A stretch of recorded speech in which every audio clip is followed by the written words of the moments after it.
may be listening from or wherever you may be watching from. Uh, my name is Olali Akimbami, the organizer of this online consultancy. We're going to introduce ourselves to bookkeeping and accounts.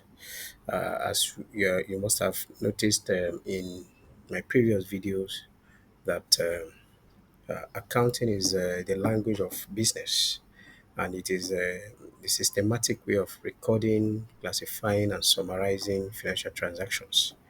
It provides valuable information about a company's financial health, performance, and future prospects. It will also interest you to know that bookkeeping is a foundational element of accounting, focusing on the meticulous recording of financial transactions. It serves as a raw data that forms the basis for accounting. So, what we're saying in essence is that without bookkeeping, there cannot be account. Bookkeeping is the foundation for account, is the fundamentals. It is on the basis on which accounting or financial information are prepared. So without wasting our time, we'll go straight into the business of the day. We're going to look at definition of bookkeeping vis-a-vis definition of accounting. We'll look at the difference between the two characteristics, and possibly uh, uh, attributes of bookkeeping and account. So, what do we mean by bookkeeping? Bookkeeping is primarily concerned with recording of financial data as it relates to business operation in a systematic and orderly manner. It involves maintaining a permanent record of all transactions to demonstrate their financial impact on the business. Now, what we are saying is that bookkeeping follows a pattern that you must systematically record transactions in a manner that it will be easier for you to identify. For example, when you are recording sales, you must systematically record sales to show this is sales. If you're recording purchases, you must systematically record purchases that these are purchases. When you're recording expenses, you must systematically record expenses that these are expenses. So everything must be orderly arranged. So when you want to pick the total of any of the category of this information, it will be easy for you to access. So you should not merge sales with purchases and that of expenses and just module everything together. So everything must be classified accordingly. So by the time we go into the practical exercise, you see how all of these interplay. Now, bookkeeping encompasses the procedures, aspect of accounting work, and includes the record keeping. So it concerns the science and art of accurately recording business transactions that result in the transfer of money or money's worth in the books of accounts. Bookkeeping is often characterized as mechanical and repetitive. Now, what are we saying here?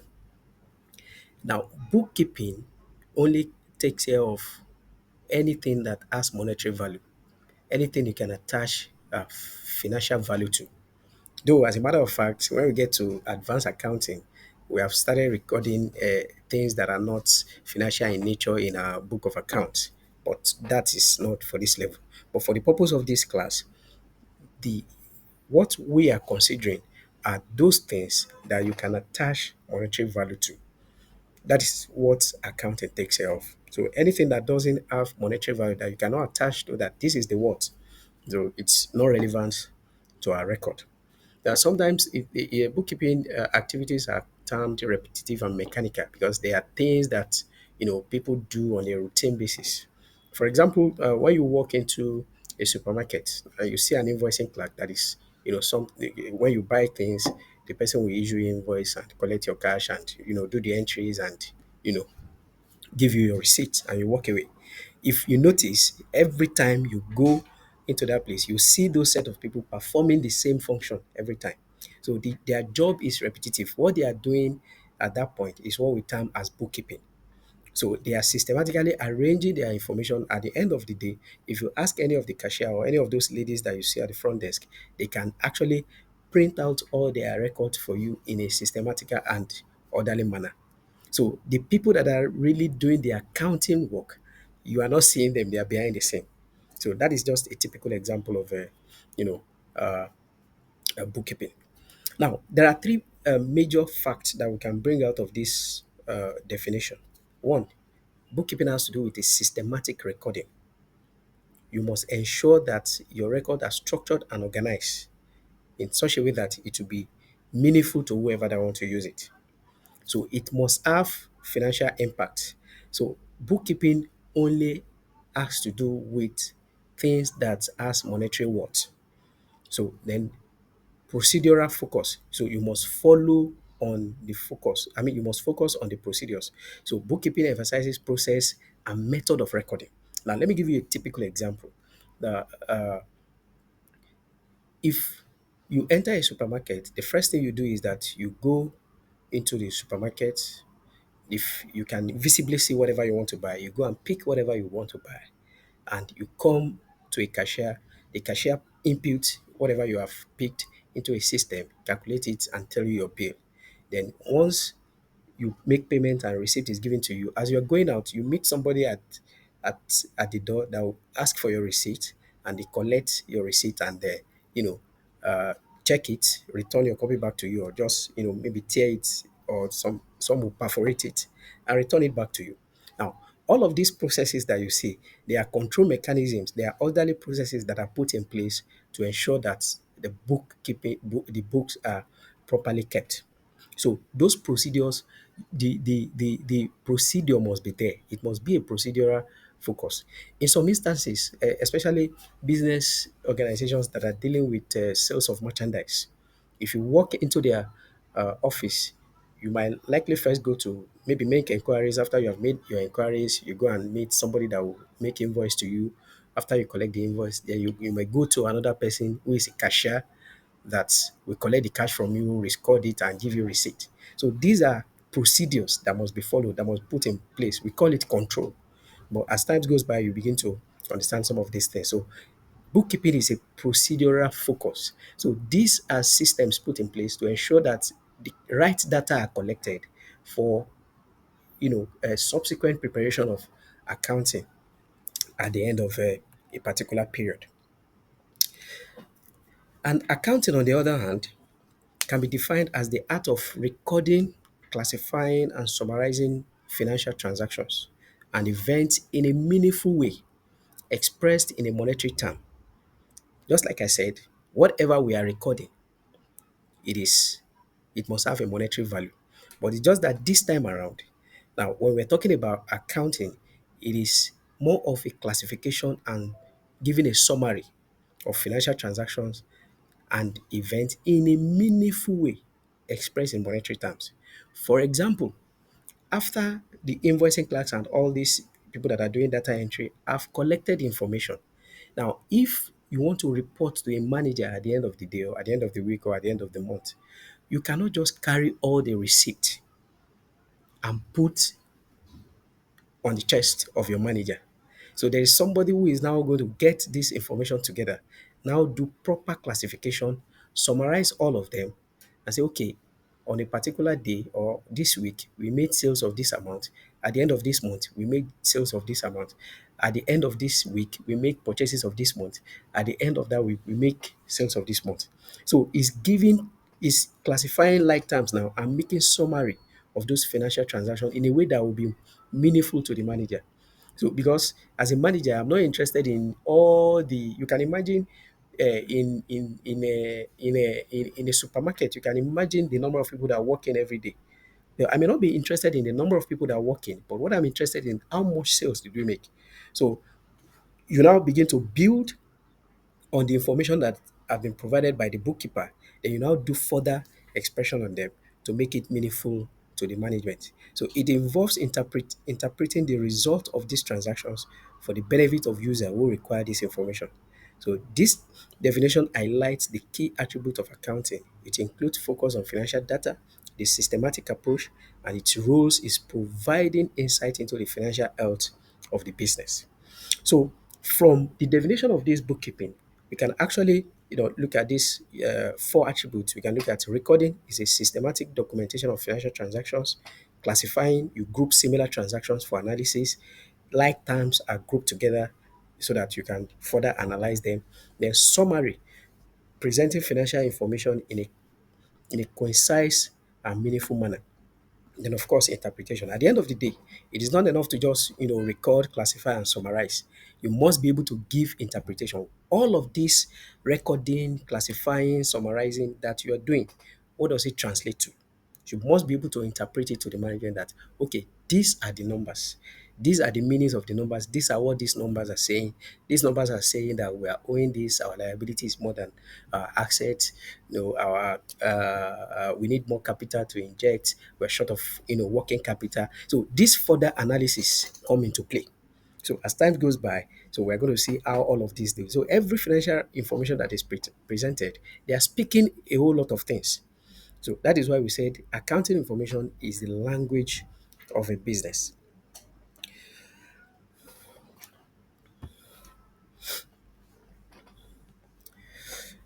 Now, what are the attributes of accounts? Basically, we have accounting is considered an art because it involves using knowledge, experience, and judgment to analyze and interpret financial data to determine the financial result of a business. This process requires specialized skill and expertise. So if you are not knowledgeable about accounting or if you are not experienced about it, so you cannot make meaning out of the subject matter.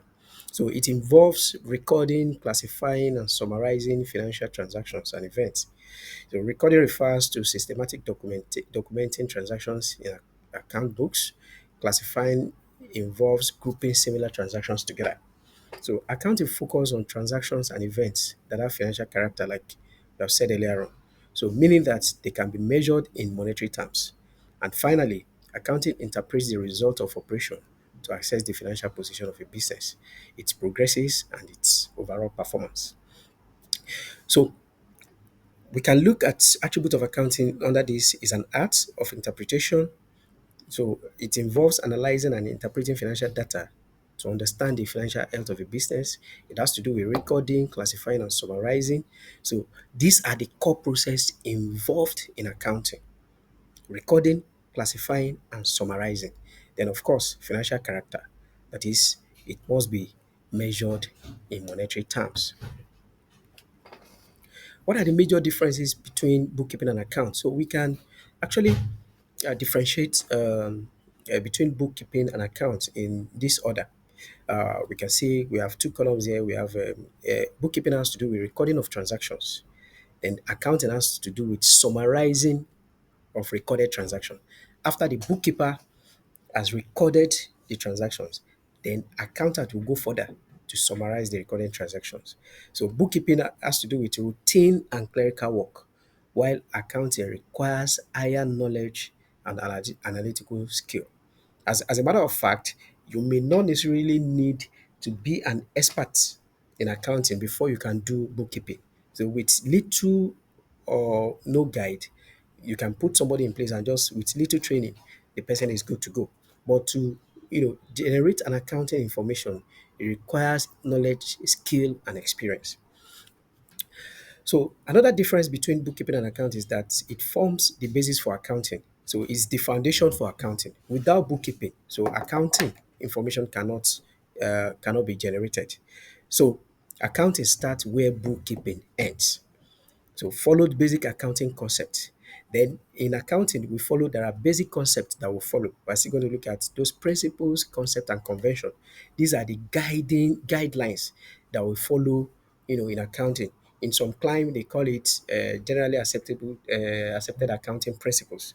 So we're going to look at all of this as time goes by. So these principles makes it easier for you to know what to do when an event, takes place.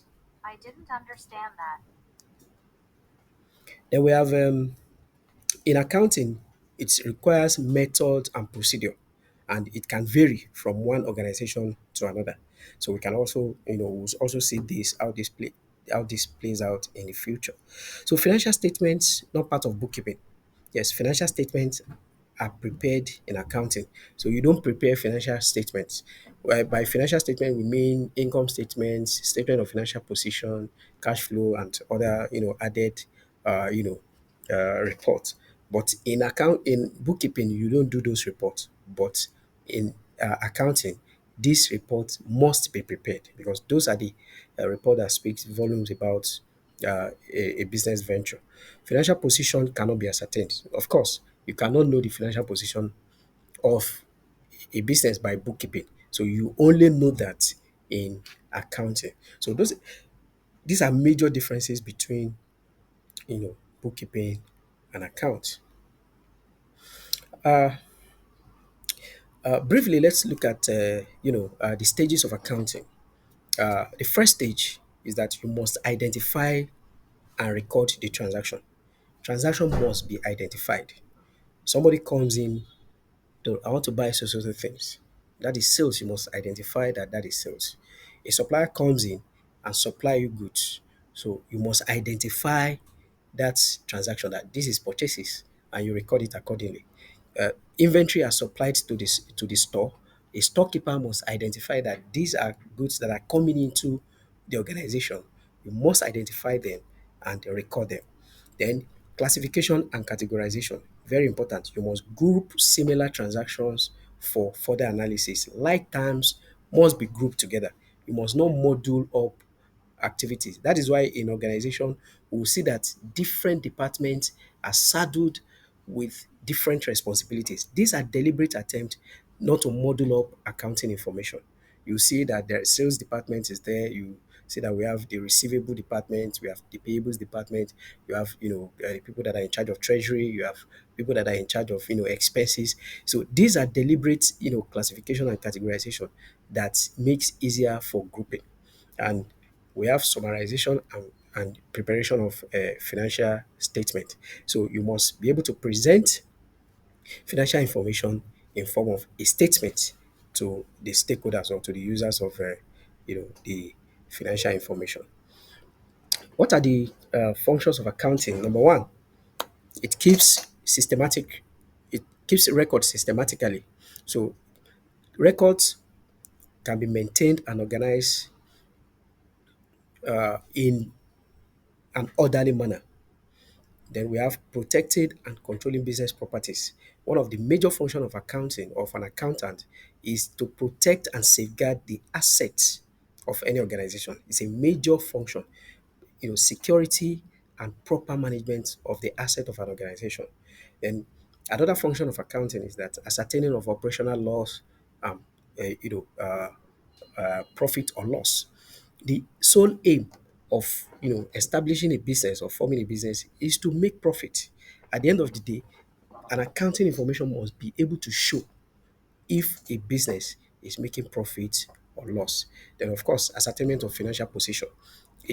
An accounting information must be able to, at the end of the day, show us the financial position of the of any organization. That is like showing us the financial health or the financial base, how strong or how stable that business is. It is the function of accounting information to show us these records.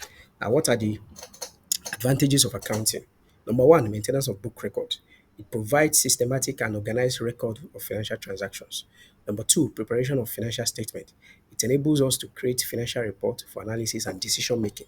There are people that rely on this information that an accountant is generating. So you must be able to give them that they can rely on.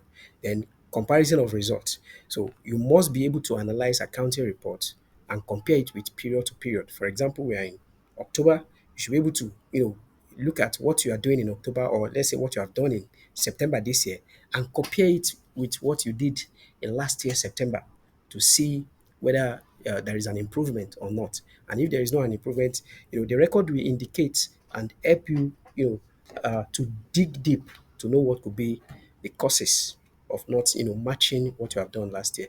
And accounting information also helps you to compare your report with, related industry.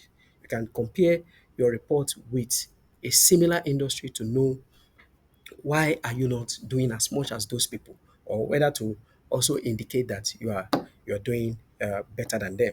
So you must be able to compare report over a period. Then decision making, the ultimate, you know, objective of any accounting information is for decision making, to make informed economic decision. So we're going to see later on how the users of accounting information make use of some of these uh, you know information, and what information do they look out for. Every user of accounting information look out for specific information to make their economic decision to deal with such organizations. Now we have limitations of accounting. As good and as beautiful an accounting information is, as much as it is, the language of a business, it has its own limitation. Number one, uh, it only measures money. But like I said, accounting has gone beyond that.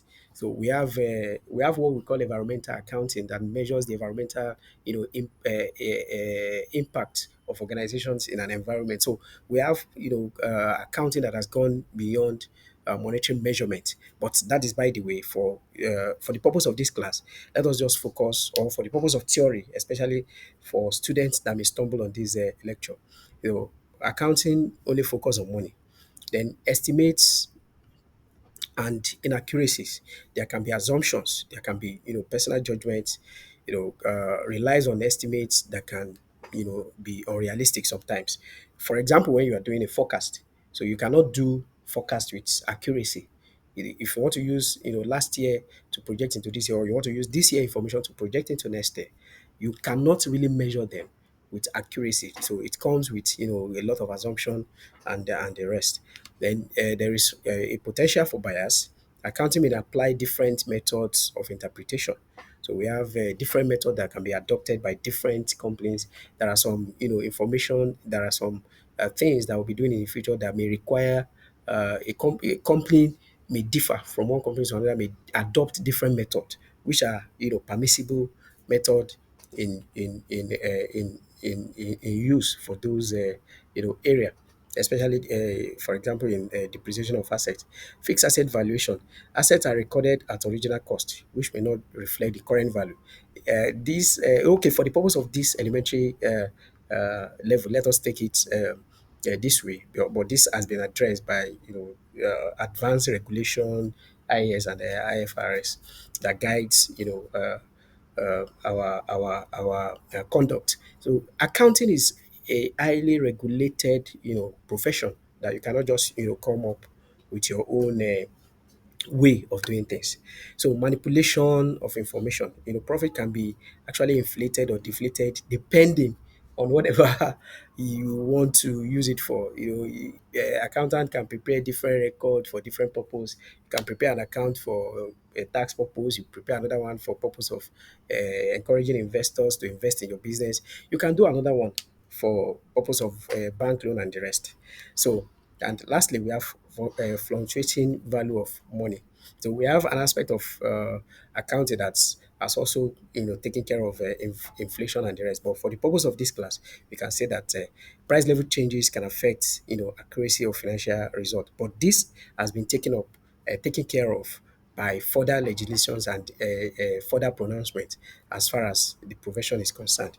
Like I said, the subject is a highly regulated one. And of course, let's briefly look at the characteristics of accounting information. So, what are the things that you must look out for in an accounting information? It must be relevant.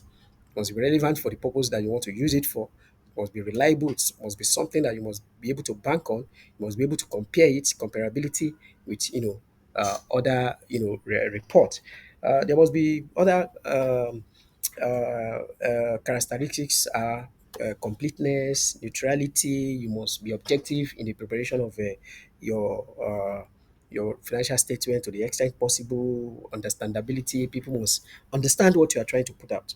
It must be timely. So the information you are preparing must be timely for the management to make decisions. So if there is something that is hot now, you must be able to, as an accountant, you must be able to provide, an information that will help management to make decision at that time. And of course, we have the cost benefit and verifiability. So every information that is provided in an accounting information, you must be able to verify it. And talking about cost benefit, the cost of preparing an account must not outweigh the benefits that you want to derive from it. I think that will bring us to the end of today's lecture. Next time we'll go further and look at other aspects of this introductory part. And as time goes by, we'll begin to delve into the practicability of accounting information. Thank you for listening. Bye for now.